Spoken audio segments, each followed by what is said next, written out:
Good morning, everyone, and welcome to the online service of Quimper Unitarian Universalist Fellowship, a loving, spirited, and inclusive congregation. While our physical sanctuary can be found in Port Townsend, Washington, our online services are now accessed by folks everywhere, and we're so glad that all of you are with us today.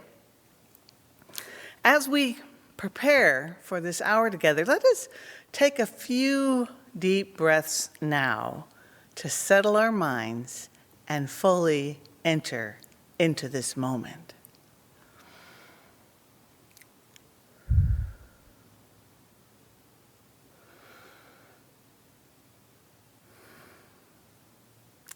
It is good to be together.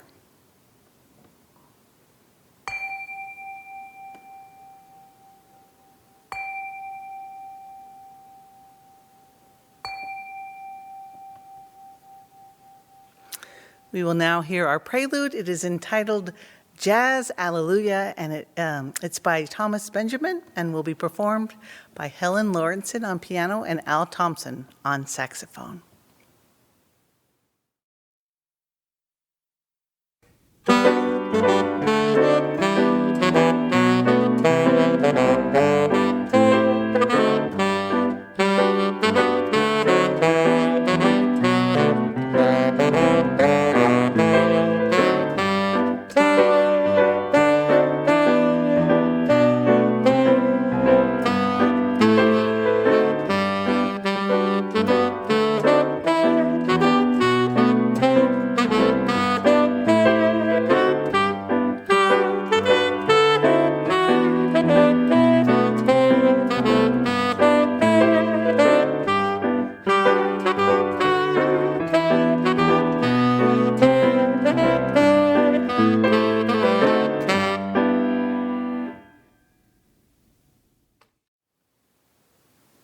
It's now time to light our chalice.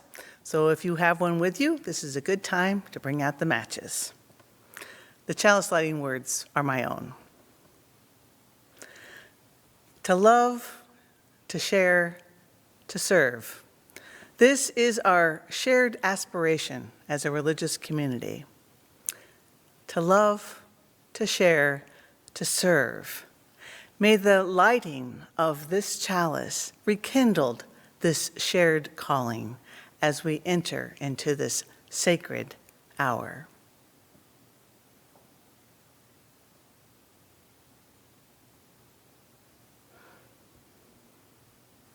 Thank you, Dave. In this gathering of friends, some known, some new, we will be reflecting today on what it means to be of service.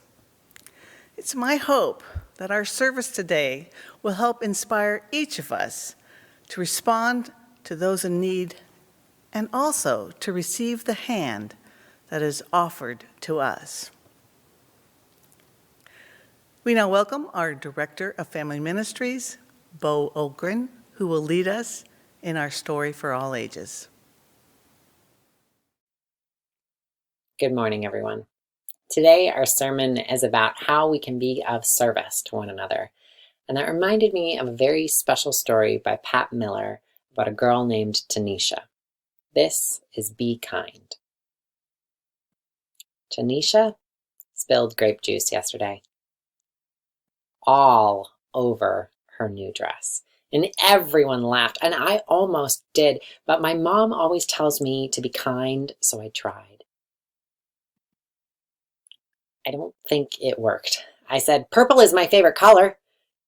I thought Tanisha would smile, but she ran out into the hall instead. When she came back, snack time was over. She put on her art smock and didn't look at anyone else.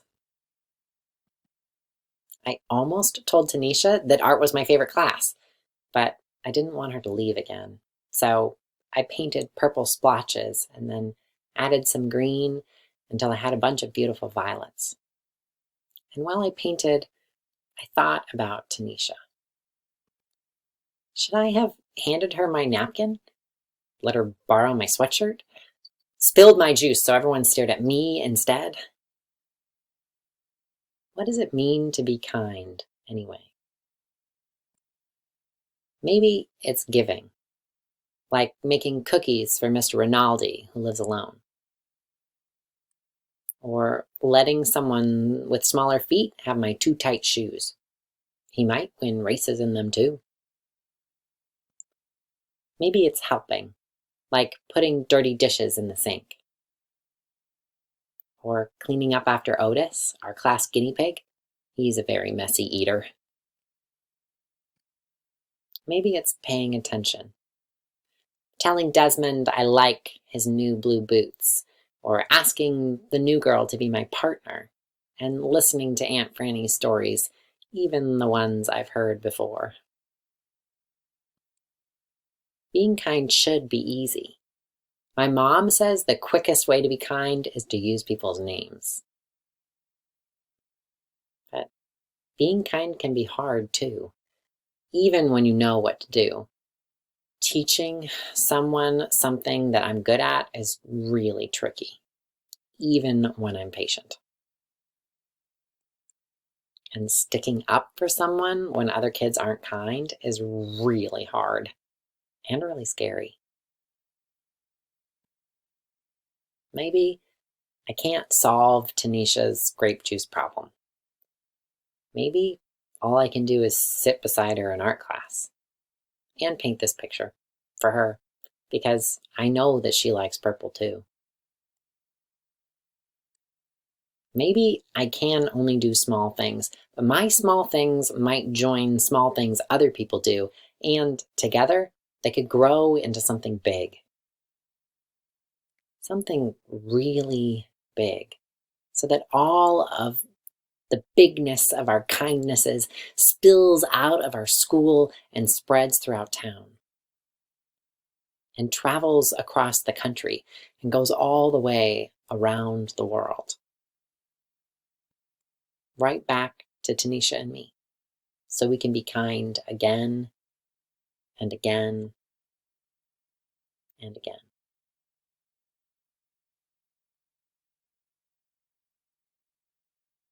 I hope you find a way to be of service of others this week and be kind in the way only you can.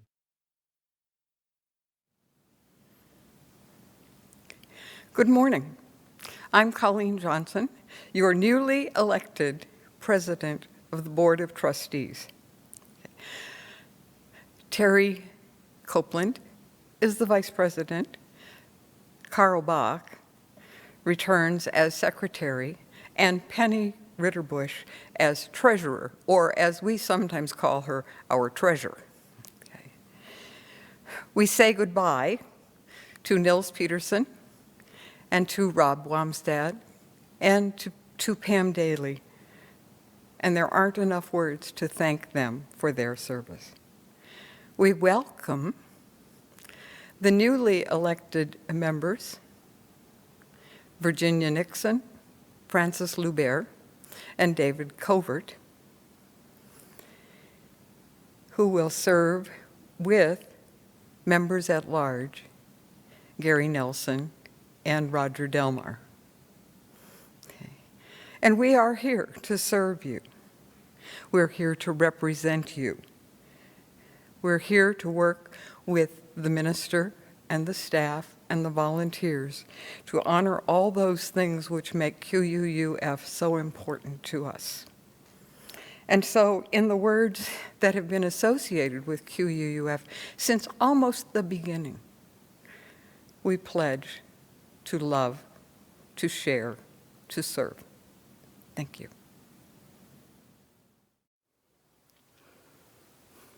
What I'd like to do now is acknowledge and welcome any of you who may be visiting us for the first or second time. You are invited now to say hello in the comment section and tell us your name and where you're from. And if you're having a hard time seeing where the comment section is, what that means that you have to do is take your device out of full screen, and suddenly there on your right, you'll see the comments. Please enter them there. We'd love to hear from you. We also hope that you'll join us for the virtual coffee hour in our fellowship hall Zoom room that follows the service. This is a time for checking in with one another, getting to know one another better, and reflecting on the sermon topic. If you haven't received that link yet, it will now show up in the comment section. You can just cut and paste that link and join us after the service. We start at 11 or whenever the service ends.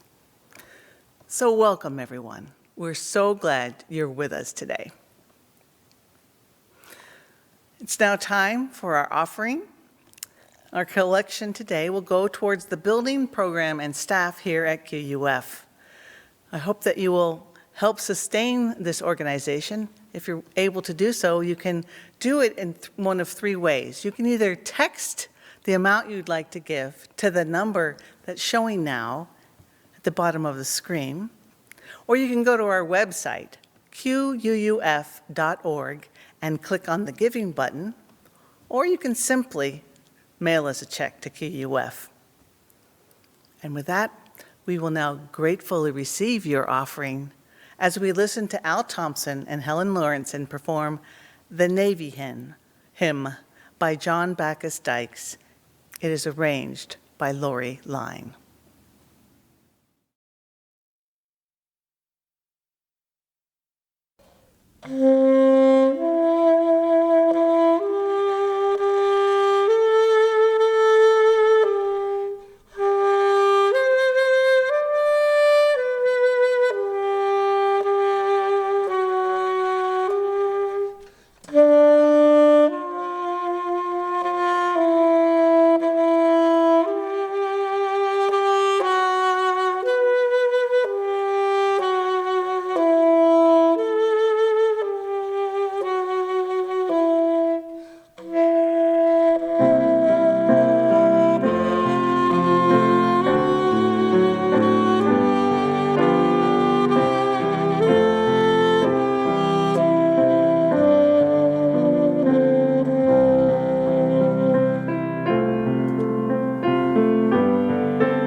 Thank you, Al and Helen. That was beautiful.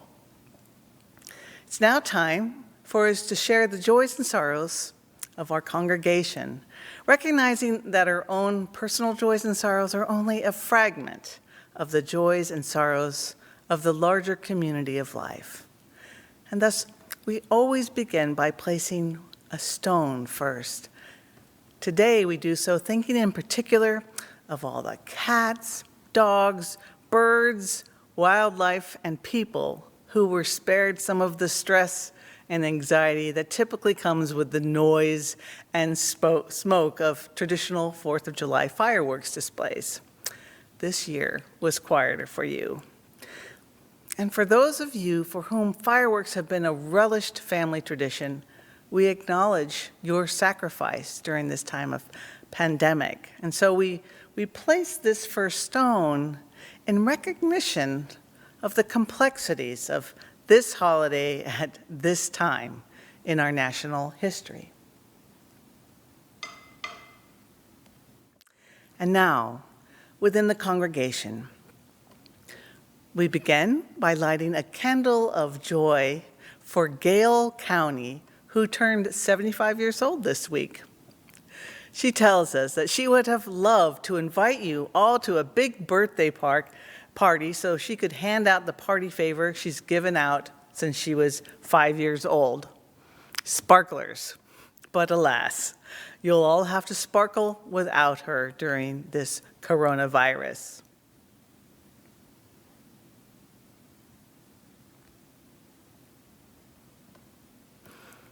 We also light a candle of joy for Gary Nelson, who turns 80 years old today. Gary, we wish we could be celebrating with you in person during this major milestone, but since we can't, we are sending you our love and good wishes for a happy, healthy birthday. Happy birthday, Gary.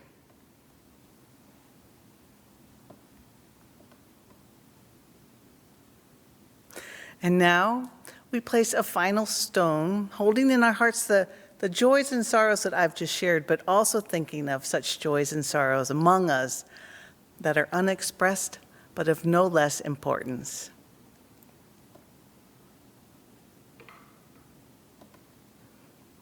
We invite you now into a moment of silence, which will be followed by a musical response by Helen Lauritzen.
This morning's reading is by Jason McGrone. He is the director of the Franklin Project. The Franklin Project was a policy program of the Aspen Institute from 2012 to 2015 that worked to create a 21st century program of national service for youth that challenged all young people to give at least 1 year of full-time service to their country. His words: "Serving my country was an inflection point. It set my life on a new course. A former Marine, I find myself in a constant pursuit of attaining the meaningfulness of those 4 years, chasing the feeling I had when my profession involved working in challenging conditions with teams of great people to solve big problems whose scope exceeded personal gain. Because I was in the military, I'm allowed to self-identify as having served my country. For thousands of diplomats, intelligence professionals, Peace Corps volunteers, AmeriCorps VISTA members, firefighters, policemen, and other working to improve communities around the nation, it would seem awkward to say I serve my country. It shouldn't. Service to country isn't linked to combat. Though I served as an infantry officer in time of war and went to Iraq, I've never been in combat. The same is true for about half the Marines I served with. And that was on a combat arms unit. While those who bear the cost of battle carry our heavier burden, the rest of us can still rightly say that we've served our country. Serving country means that I gave up the normal progression of my life, from high school to college to work, to do something whose end was civic. The same could be said for the veterans of many other types of national service. Nor is the recognition of service to country a result of deployment abroad in austere conditions. As of 2010, about 40% of active duty military personnel have never deployed.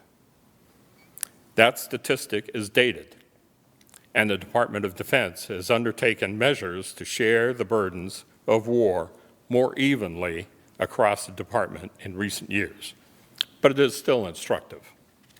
Furthermore, as anyone who has deployed will tell you, for every military service member living in harsh conditions in a patrol base or outpost, there's one who lives in a large headquarters complex with a green bean coffee and a Burger King.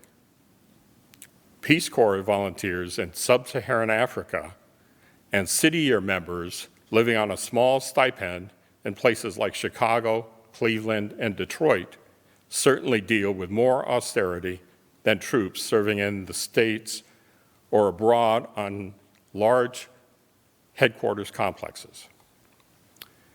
Because the burdens of 12 years of war have been borne by such a small percentage of the country, our appreciation for service has morphed into a reflexive deference towards those in uniform. If you've worn a uniform, people thank you for your service. More importantly, military veterans are open to benefits and hiring incentives in recognition of their service that dwarf those offered to other national servants. While new structures are needed to incentivize and recognize all types of national service, a good first step in this direction would be for us to simply acknowledge that there are a lot of ways to serve our country. Describing the Peace Corps, President Kennedy said, "If the life will not be easy, it will be rich and satisfying." I feel camaraderie with my fellow Marines because I share with them the knowledge of actively pursuing a virtuous life in austere conditions. I feel a comparable bond based on the same shared civic ethic with my brothers and sisters in service who have done their time in institutions like AmeriCorps, the Peace Corps, Teach for America, or the State Department. They're serving their country too, and we should recognize them for it.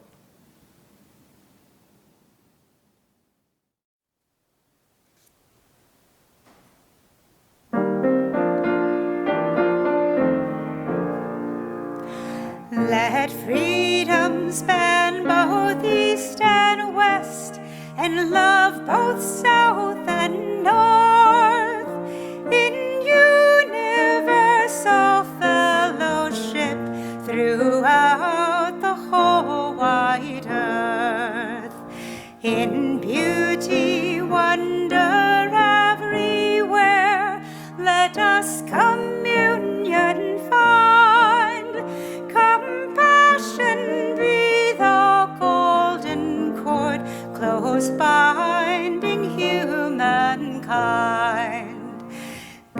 beyond all barriers of race, of color, caste, or creed.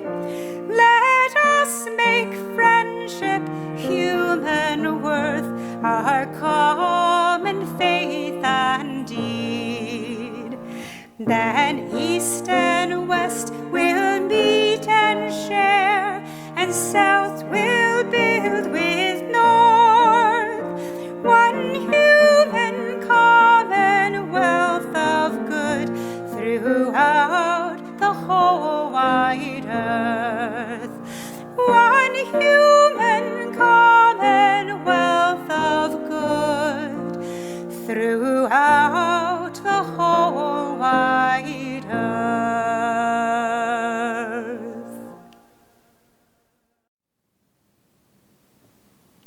Before our guest speaker, David Clive, speaks, please allow me an opportunity to tell you just a little bit more about him. Dave and his wife, Alice, moved to Port Ludlow 3.5 years ago from Connecticut to escape the cold and snow. Dave retired from the United States Navy in 1993 after serving 23 years as a nuclear power plant operator aboard submarines. After retirement, he went back to college to study computer science and worked in that field for 19 years before retiring a second time. Dave and his wife Alice grew up in Southern California before living all over the United States while Dave was in the Navy. They decided to retire to the Pacific Northwest after enjoying vacations to British Columbia and Seattle a few years ago, and are now happily working around their new house. Dave has been an active volunteer. He's in the sound booth and has enjoyed many Alps classes and field trips. And he recently, thank you, Dave, agreed to manage the QUF computers and network. His wife Alice has joined the membership committee and Alps. They both enjoy kayaking, birding, and travel. David also enjoys photography and swimming, while Alice enjoys scrapbooking, paper crafts, and practices the Zen-tangle method, a form of spontaneous freehand drawing. Please join me now in welcoming David Clive. When Kate asked me to speak, I had to think about it. But on the 4th of July weekend, I decided it might be appropriate for me to reflect on my 23 years in the Navy. I'm going to talk about 3 times during my life that might demonstrate service. My time in the Navy is the first. I'm also going to speak about a job that I had after I retired from the Navy, and a person I know in Connecticut who exemplifies service to me. Some may remember that we had a draft. In 1968, when I was 18, the selective service number for my birthday was 71. I was going to get called. I went to junior college, and upon graduation, had not yet decided on a college. I got my notice to appear for a physical. I did not want to go to Vietnam, which was raging at the time. So I went to the Air Force and Coast Guard recruiters, but they did not have any space for me. I went to the Navy recruiter, and he said, I'm full, but I have a special program that if you can pass this test, I can get you in. I took the test and passed, and I joined the nuclear-powered Navy. I had to join for 6 years instead of 4 because there was extra time in training. I proposed to Alice before I went to boot camp. Our engagement, which lasted a year and a half, was spent apart. I was on a ship in San Diego, school in Great Lakes, and then school in Mare Island, California. I made it home to Southern California when I could. Alice and I were married about halfway through nuclear power school. I had to get permission from the Navy to get married. And that happened over 4th of July weekend, 48 years ago. By the time I was due for my first sea duty tour, Alice and I had been married for 3 years. We were more fortunate than most young people in the Navy who hadn't had so much time together. We were transferred from Idaho, where I'd been stationed, to Connecticut, 3,000 miles away from our families in California. We didn't know anyone except Alice's grandmother, who lived in Connecticut. We arrived in August, and I was to deploy in December, shortly before Christmas. I would be on patrol for 3.5 months. My first boat was USS Nathaniel Greene, a ballistic missile submarine. The crews, there were 2, blue and gold, alternated their time on the ship. On the ship for 105 days and home for 95 days. It was regular as rain. Preparing for my first patrol was a learning experience. Neither of us knew what to expect. At age 25, I was told that before I went on patrol, I should get a will. Alice's alarm bells went off. Why did I need a will, she wanted to know. I didn't know how to reassure her. I just said, I'll be home safe and sure. These were the days of the Cold War with the Soviet Union. Alice's mom would call each time I was getting ready to deploy and wish both of us well. She would always end her phone call with, I hope we don't get into war before David gets back. She meant well, but Alice found this particularly annoying. My first patrol was when we learned we should be prepared for the unexpected. Alice, not wanting to spend Christmas alone, flew home to California, only to learn that the ship would be pulling into New London just before Christmas. She scrambled to get a flight back to Connecticut. Separation is the name of the game in the submarine Navy. In 1975, one of the biggest challenges was communication. There was no internet or email. There were telephones and letters when I was in Scotland in a refit period, but once we got underway, I could not communicate with her. The only way Alice could communicate with me was the Navy gave her 8 familygrams, 40 words each, that were transmitted by radio to the ship.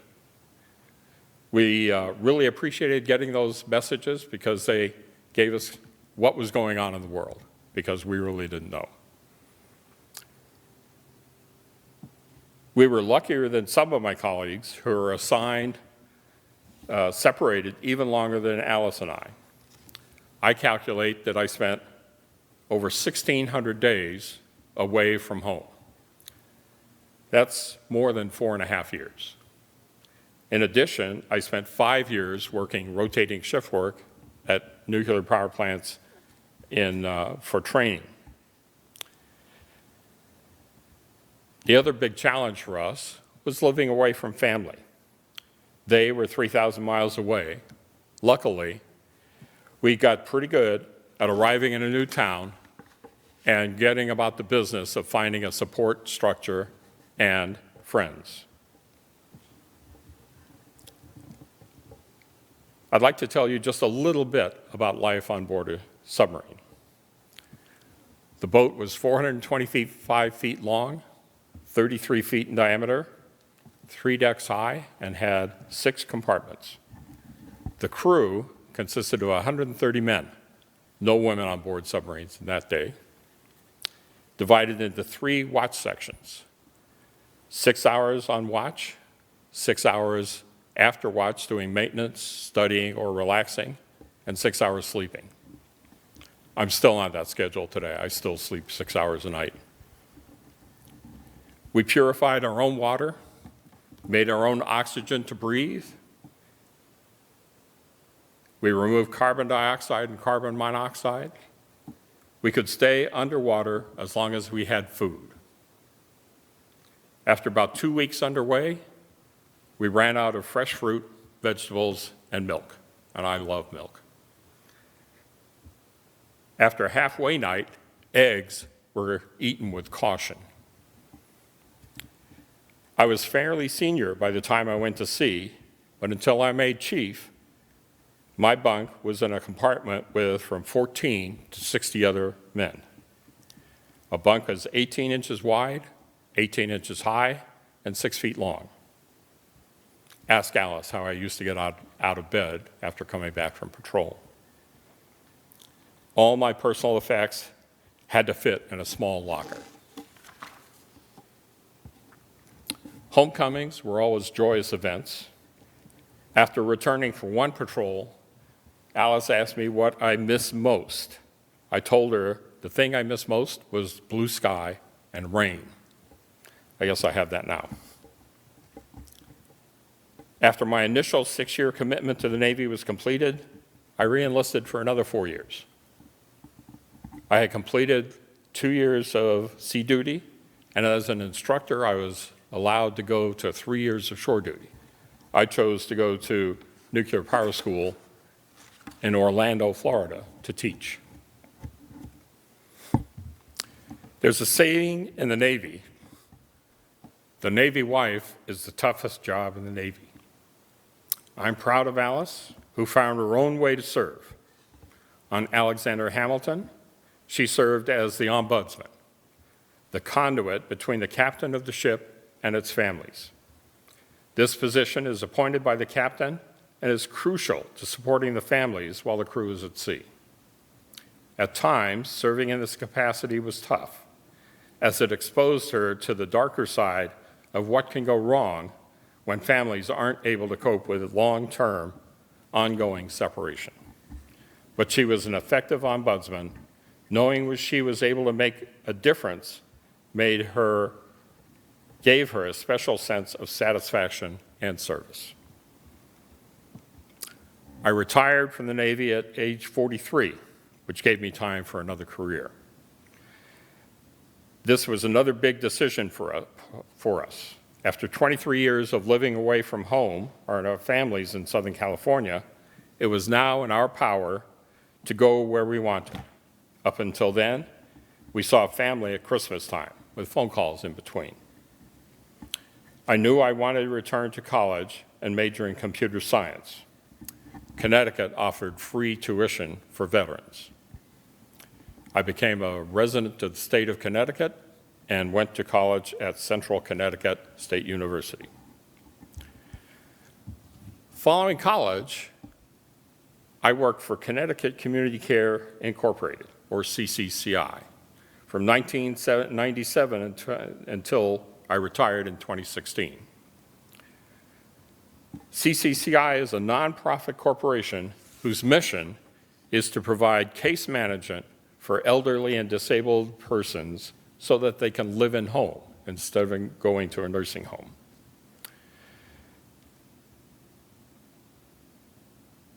Since its inception, CCCI has allowed thousands of elderly and disabled persons living their lives in their own homes, while at the same time saving the state 2/3 of the cost of a nursing home. I took great satisfaction for working for such an organization. While in Connecticut, I also met someone who, for me, exemplifies service. Dick Allen is the senior minister at the Congregational Church in South Glastonbury. Alice and I first met Dick after speaking to the minister of the church we were attending at the time and asking him if there was a more socially activist church that we could attend. One of the ones he recommended was CCSG. We joined in 1997. Dick was a Peace Corps volunteer after his time in college. He went to Malawi, a small country in the Rift Valley of Africa, where he met his wife, Andrea, also a Peace Corps volunteer. Upon completion of his term in the Peace Corps, he attended seminary. His first job after seminary was at the Lakota Sioux Reservation in South Dakota. CCSG is a fairly large church. It's about the size of QUF. And South Glastonbury was an affluent suburb of Hartford. There were lots of youth. Every year, CCSG sent about 50 youth from 7th grade to 12th grade on mission trips around New England. 7th and 8th graders went to locations where they could learn that everyone did not live the privileged life that they did. Salvation Army missions, soup kitchens, nursing homes. High school kids worked for Habitat for Humanity or other service organizations. These trips were all over New England and lasted a week. Kids came home with their eyes open to life in the wider world and committed to working for justice. We adults felt left out, so we formed a group called Adults on the Level, a group of about 30 men and women between the ages of 20 and 70. We went to Mississippi twice after Hurricane Katrina, Galveston after Hurricane Rita, Springfield, Mass. After the tornadoes there, and New Jersey after Superstorm Sandy. We paid our own way, we worked for a week, and came home feeling like we got more out of the trip than we gave. I will never forget the people we helped on these trips or my fellow volunteers. And Dick goes back to the Lakota Reservation for a week every year.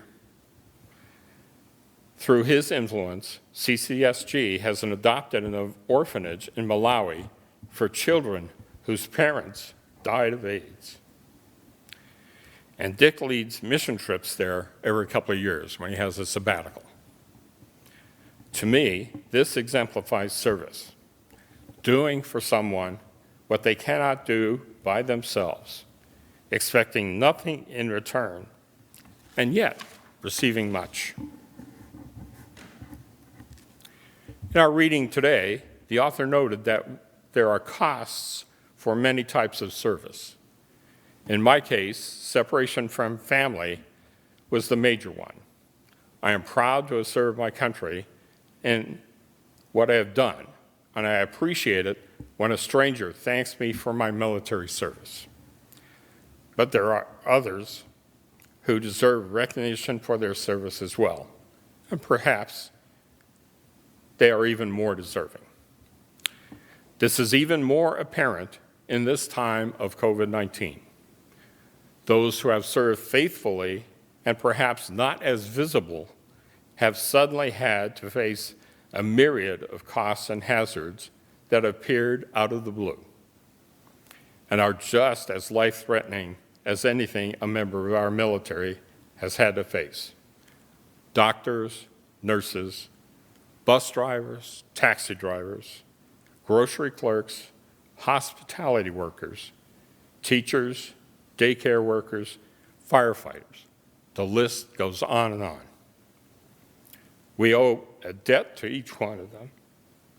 They have no doubt had to think through what it means to serve and to say yes. So the next time you go to the grocery store or the post office, thank those workers for their service. The next time FedEx or UPS delivers a package, thank them for their service.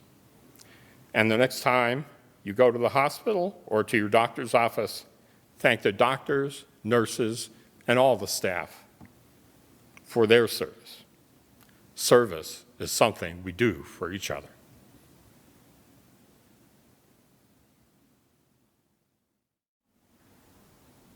Please join us in our closing hymn, This Is My Song, a love song for our nation.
This is my home, the country where my heart is. Here are my hopes, my dreams, my holy shrine. But other hearts in other lands are beating with hopes and dreams as true and high as mine. My country's skies are bluer than the ocean, and sunlight beams on clover leaf and pine. But other lands have sunlight too, and clover, and the skies are everywhere as blue as mine. Oh, hear my song, thou God of all the nations, a song of peace for their land and for mine.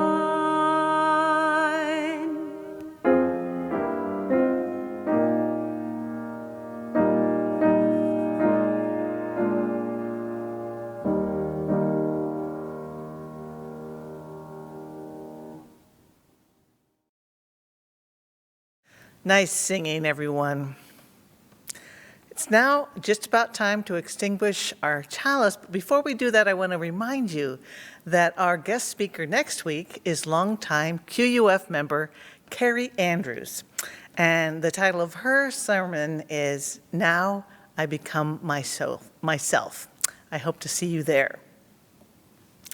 And so it's now time to extinguish our flame, but not the light of truth, the warmth of community, the fire of commitment, or the power of transformation.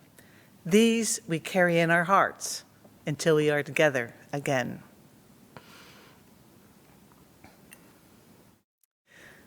I hope to see you in our virtual coffee hour, where we'll do a check-in and reflect on the sermon. But first, let us turn our attention to Al Thompson and Helen Lauritzen for our postlude, which is entitled Reflections by Keith Collender.